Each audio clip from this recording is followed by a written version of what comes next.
grad duhova.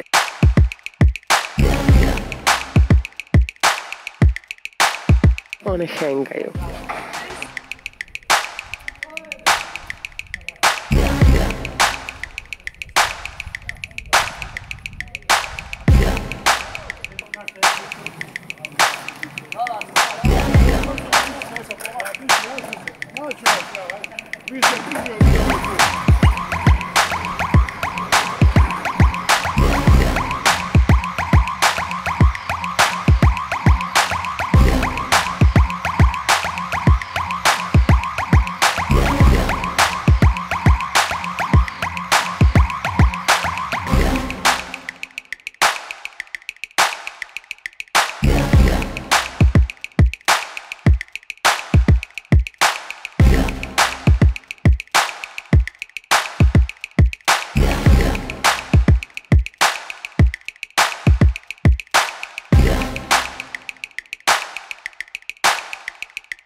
Znači ovo je inače vikendom, pogotovo na ovakav dan, apsolutno dug puno.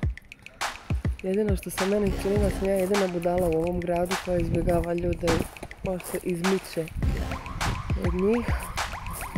Ovi ostali nekako baš i ne.